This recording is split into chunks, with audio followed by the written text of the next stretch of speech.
अस्सलाम वालेकुम, this is me Ali Haider Jafri.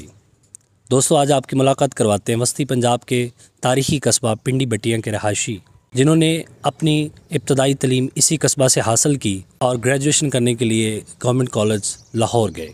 Master degree के लिए शोबा सियासियात में जामिया पंजाब लाहौर का रुख किया और दरस व तदरीस के शोबा को अपनाया। इसी शोबा से मुंसलिक और मुख्तलिफ़ मुकामी और इल्मी तरीके से अपने इस कैरियर का आगाज़ किया।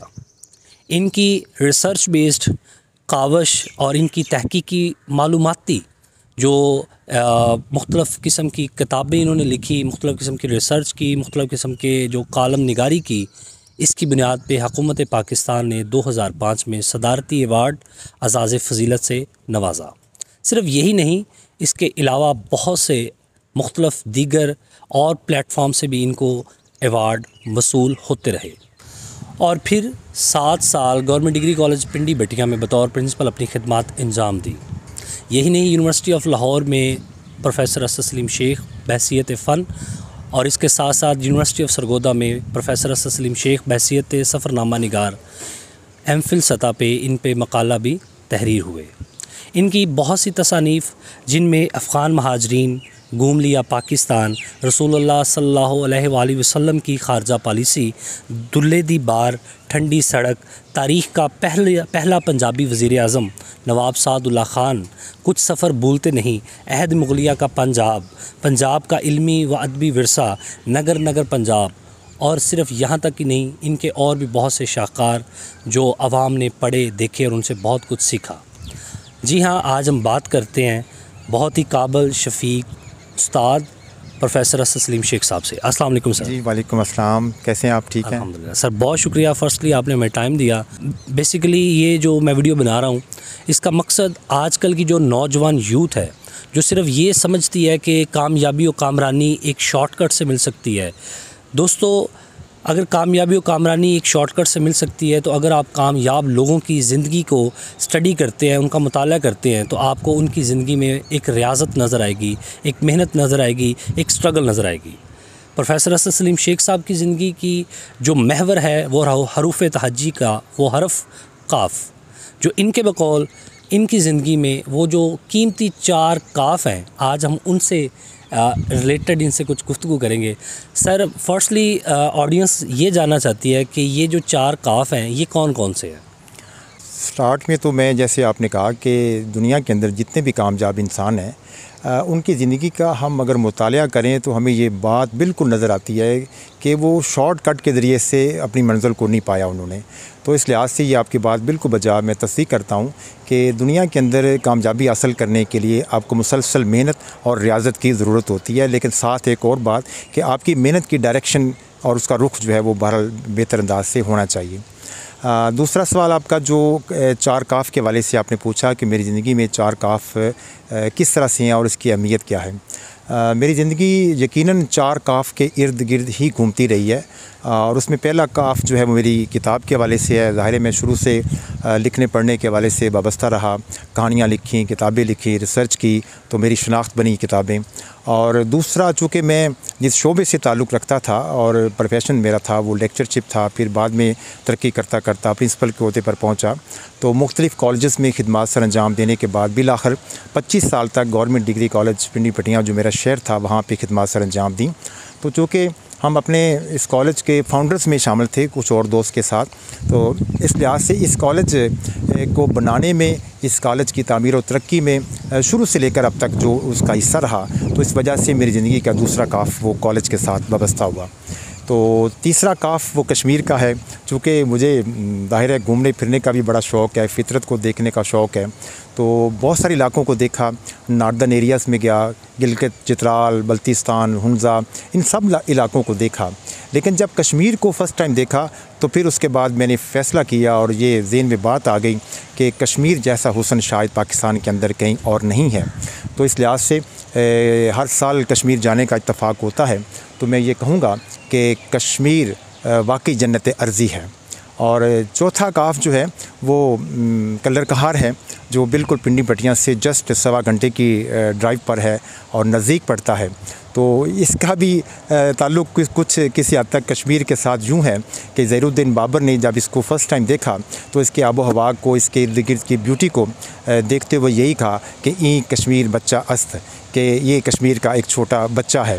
तो ये उसकी भी खूबसूरती ने अट्रैक्ट किया, तो बहुत दफ़ा वहाँ आना जाना लगा रहता है।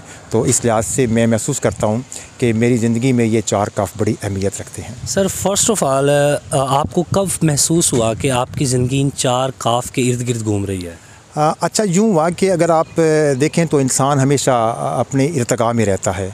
तो शुरू में जब मैंने अपने लिखने लिखाने का आगाज़ मैंने बताया कि 9वीं में था तो मेरी पहली कहानी छपी। तो फिर 25 ईयर की एज में जब मैंने जॉब शुरू की तो मेरी पहली किताब 1988 में शाया हो चुकी थी। तो वो फिर सिलसिला किताब का आगे बढ़ता चला गया। तो शुरू में तो एक ही किताब का काफ जो था वो जुड़ा हुआ था। फिर जब मैं पिंडी बटियाँ आ गया, ये कॉलेज बना, इसकी तामीर व तरक्की में अपना रोल अदा किया, तो इसके साथ भी एक इश्क की हद तक मोहब्बत हो गई।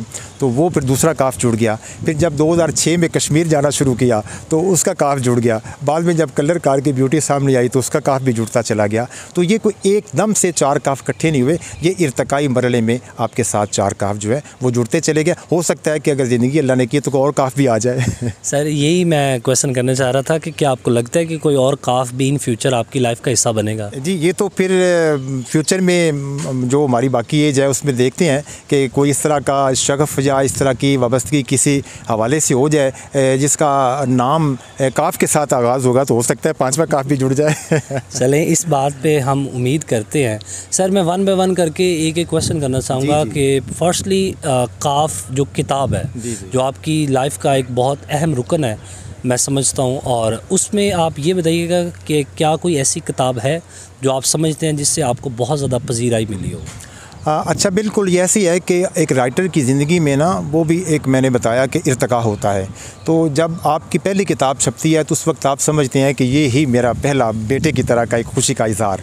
तो वो जब मेरी पहली किताब छपी अफ़गान मुहाजिरीन, ये दरअसल मेरा रिसर्च पेपर भी था, तो मुझे लगा कि ये मेरी शनाख्त है। तो जब वक्त गुज़रा और आगे बढ़े तो फिर 96 में मेरी किताब दुल्ले दी बार छपी। तो वो उसमें कोई शक नहीं है कि आज भी वो किताब मेरी शनाख्त है। और वो क्यों कि वो कल्चर के ऊपर है, हिस्ट्री के ऊपर है, लोकल कल्चर के ऊपर वो किताब है। और इस किताब के अब तक 5 एडिशन भी शाया हुए, और ये उर्दू में नहीं है, इंग्लिश में भी है, ये पंजाबी में भी छपी, और इंडिया में इसको ट्रांसलेट किया गया गुरमुखी में। और आज भी एक डॉक्टर रजवंत कौर साहबा हैं, पटियाला यूनिवर्सिटी की प्रोफेसर हैं, तो वो इसका हिंदी में भी तर्जुमा कर रही हैं। आइंदा कुछ महीनों में वो छप जाएगा। तो एक तो स्टार्ट में 96 के बाद ये किताब दुल्ले दी बार मेरी शनाख्त बनी। फिर बाद में देखता हूँ मैं, तो मेरा ख़्याल है कि मेरी 2 और किताबें जो हैं वो जो जिसने मुझे ज़्यादा पजीर आई थी वो ठंडी सड़क लाहौर के माल रोड के मंजरनामे के हवाले से थी, और तीसरी नगर नगर पंजाब जो बड़ा एक वसी काम था जिसके ऊपर काम करने में मुझे 8 साल लगे। तो ये अभी भी मेरी 21 किताबों में जो 3 ये किताबें हैं मेरी शनाख्त हैं। लेकिन जो तख्लीक के वाले से देखा जाए तो जो मेरी लास्ट किताब है शजर कहानी, जिसमें मैंने दरख्तों से मुकालमे किए, ये एक डिफरेंट मौजू पे काम था मेरा। सर आपने बहुत अच्छी तरह अपना पहला काफ एक्सप्लेन किया और इस पे बहुत ज़्यादा डिटेल गुफ्तगू भी की जा सकती है। मैं बढ़ता हूँ अपने आपके दूसरे काफ की तरफ, कॉलेज। एक बतौर उस्ताद कॉलेज उसके लिए अपने घर से बढ़ के कुछ नहीं होता। आप क्या समझते हैं बतौर उस्ताद, आपने यहाँ पे इतना वक्त गुजारा, अपनी ज़िंदगी पूरी बतौर उस्ताद आपने गुजारी। पहले तो आप ये बताएं कि क्या आपको लगता था कि आपके अंदर एक उस्ताद छुपा हुआ है? दूसरी बात कि कॉलेज के वाले से आपकी कोई यादगार मेमोरी या कोई ऐसी बात जो आप शेयर करना चाहते हैं? इसमें कोई शक नहीं है कि ये मैं बाई चॉइस एक लेक्चर बना। मेरी 2 ही ख्वाहिशें थीं जब मैंने मास्टर्स किया पॉलिटिकल साइंस में, कि या मैं जर्नलिज़म की तरफ जाऊंगा या मैं इस प्रोफेशन में आऊँगा। तो सच्ची बात यह है कि ये मैं लफ्ज़ इस्तेमाल तो मैंने प्रोफेशन किया, लेकिन मेरे नज़दीक ये प्रोफेशन नहीं है। एक उस्ताद दरअसल ये पेशा नहीं है, ये एक मनसब है और इसकी ज़िम्मेदारियाँ होती हैं। मैंने तो कोशिश हमेशा की अपनी 35 साल सर्विस के दौरान कि इस मनसब को ऐसे तरीके से निभाऊं, और अल्लाह का शुक्र है कि बहुत इज़्ज़त और वक़ार से अल्लाह ने नवाजा। इस मनसब के ऊपर पूरी कोशिश की अपनी ज़िम्मेदारियों को निभाने में, लेक्चर्स की हैसियत से, प्रोफेसर की हैसियत से और इंतज़ामिया के हेड यानी कि इस कॉलेज के हेड की हैसियत से। तो हर सतह से मैंने ज़िम्मेदारियाँ निभाई। और बैसियत उस्ताद मैं तो ये समझता हूँ कि एक उस्ताद ही इस सोसाइटी को तब्दील करने का ज़ीना है। वो अपना अपना करैक्टर जो पहचान कर इस मनसब की ज़िम्मेदारियों को निभा ले तो तब्दीली आ सकती है सोसाइटी के अंदर। मेरा तो इस मनसब के हवाले से यही गुमान है। बहुत अच्छी तरह आपने एक्सप्लेन किया सर। आपने पूरा पाकिस्तान आलमोस्ट घुमा हुआ है, सफ़रनामा लिखा हुआ है, आपकी ज़िंदगी दुनिया को, पाकिस्तान को, नेचर को एक्सप्लोर करने पे गुजरी है। लेकिन कश्मीर ही क्यों? नो डाउट कश्मीर एक जन्नत नज़ीर वादी है, कश्मीर की खूबसूरती की लोग दुनिया में तारीफ़ करते हैं, लेकिन कश्मीर ही क्यों? इस हवाले से, कश्मीर से मोहब्बत के हवाले से कुछ बता दें। ये बात और ये सवाल आपका ठीक है कि हो सकता है कि ये सिर्फ मेरा ही ज़ाती ख़याल हो कि बाकी इलाके क्यों नहीं। हो सकता है किसी को चटियल पहाड़ जो होते हैं उनके ऊपर माउंटेनिंग करना ज़्यादा पसंद हो। जो गिलगित बल्तिस्तान के अंदर जो फॉरनर्स आते हैं, साइकिलिस्ट आते हैं, दूसरे आते हैं, उनको वो अट्रैक्ट करता हो। तो मैंने इन इलाकों को देखा, बहुत पहले देख लिया, गिलगित बल्तिस्तान और हुंज़ा, ये सारे इलाके देख लिए। चित्राल को 92 में देखा, नारान को 92 में देखा, ये सारे इलाके फिर लिए। और ये वैसे पाकिस्तान की भी सैर मैंने तकरीबन आलमोस्ट कर ली। लेकिन जब 2006 में मैंने पहली दफ़ा कश्मीर का विज़िट किया और मंजूसा झील को देखा, फिर उसके अलावा सुदन गली को देखा, धीर कोट को देखा और वादी नीलम के इलाके को आगे चल कर देखा, तो सच्ची बात है कि मैंने जब सारी चीज़ों को पहले देख लिया हुआ था तो एक माइंड में मुझे एक ख़ास सुकून, एक ख़ास राहत, ख़ास खामोशी, ख़ास सुकूत, ख़ास एनवायरनमेंट जो कश्मीर में मुझे महसूस हुआ वो दूसरे इलाकों में उस तरह से महसूस नहीं हुआ। यहाँ के टूरिज़म के हवाले से जो कश्मीरियों की मेहमानदारी है, जो चाहत है, जो वहाँ का कल्चर है, वो भी अट्रैक्ट करता है। तो टूरिज़म में सिर्फ आपको कुदरती नज़ारे ही वो अट्रैक्ट नहीं करते, पूरी एक एनवायरनमेंट है, जो लोगों का मासलूक है, जो लोगों का बिहेवियर है, रहाइश की सहूलतें हैं, ये सारी चीज़ें। तो मैं बिल्कुल अपनी बात पे, हो सकता है कि ये मेरी अपनी नज़र का कमाल हो कि मुझे कश्मीर के मुकाबले में और कोई चीज़ जचती नहीं है। इसी वजह से हर साल 2 साल के बाद मैं वहाँ रहने के लिए जाता हूँ। तो ये मेरा एक नुक्ता नज़र है हमारा। आपकी ज़िंदगी का आखिरी और सबसे कीमती काफ कलर कहार, जहाँ पे मैं समझता हूँ कि आप ज़्यादा दफ़ा जाना पसंद करते हैं। और कलर कहार में तख्ते बाबरी म्यूज़ियम और बहुत सी ऐसी कुदरती मनाज़र आप देखते हैं। कलर कहार के हवाले से कोई ऐसी बात जो आपके माइंड में हो? अच्छा, मैं ये बताता चलूँ कि ये कलर कहार जो ज़ैनुद्दीन बाबर ने यहाँ बाग सफ़ा के नाम से पहला बाग कायम किया, ये अहद मुग़लिया का बर्र सग़ीर के अंदर पहला बाग था, जिसकी बाक़ियात अभी भी मौजूद हैं, तख्ते बाबरी भी मौजूद हैं। तो एक तो इस मुकाम की हिस्टोरिकल इम्पोर्टेंस भी है। फिर आपने देखा कि वहाँ पे जदीद दौर के अंदर एक रेस्ट हाउस है जहाँ अब असिस्टेंट कमिश्नर की रहाइश है, उसके बाहर अभी भी वो एक शेर लिखा हुआ है, इन्हीं पत्थरों पर चल के अगर आ सको तो आओ, मेरे घर के रास्ते में कोई कहकशां नहीं है। तो ये मुस्तफ़ा ज़ैदी साहब जब डिप्टी कमिश्नर थे तो वहाँ उनकी वो वजह से ये रेस्ट हाउस बना और उन्होंने यहाँ अपनी कुछ यादें छोड़ी हैं। तो वो भी एक गोया एक अलामती तौर पर उसकी खूबसूरती की अक्कासी करती है ये चीज़। तो वहाँ आप देखें कि सेंट्रल पंजाब के अंदर एक यकदम ऐसा मुकाम आ जाना कि जहाँ खुशगवारियत आपको मिलती है, जहाँ इतनी खूबसूरत आपको झील मिलती है, जहाँ आपको पूरा एक माहौल मिलता है, वो शायद ही रेयर आपको मिले कि सेंट्रल पंजाब के अंदर आप पिंडी बटिया से जस्ट 1 घंटे सवा घंटे की ट्रैवलिंग पे इतना खूबसूरत नज़ारा आपको मिले। तो वहाँ का मौसम, वहाँ की ब्यूटी, वहाँ की झील, उसके किनारे पे TDCP के टेरेस पर बैठ के वहाँ का जो आप नज़ारा जो है वो रेयर आपको मिलेगा। आप नॉर्दर्न एरिया कश्मीर में जाएं तो हज़ारों सैकड़ों नज़ारे इस तरह के हैं, लेकिन करीब तरीन वो नज़ारा आपको यहाँ नहीं मिलेगा। फिर उसके तारीख़ी अहमियत के बारे में बता दिया। तो ये सारी चीज़ें मिलकर मुझे अट्रैक्ट करती रही हैं। इसी वजह से मैं महीने में 1 आध दफ़ा लाजमी जाता हूँ। मेरी आखिरी जो रिटायरमेंट के मौका पर मेरी दावतें हुई वो एक कश्मीर के अंदर टूर हुआ, एक वहाँ दावत हुई। तो ये भी दोस्तों को पता था मेरे ज़िंदगी के काफ हैं। अच्छा सर, ना कश्मीर और कलर कहार के बारे में बता रहे थे तो यकीन कीजिएगा कि मैं ऐसे जैसे कश्मीर और कलर कहार घूम रहा हूँ।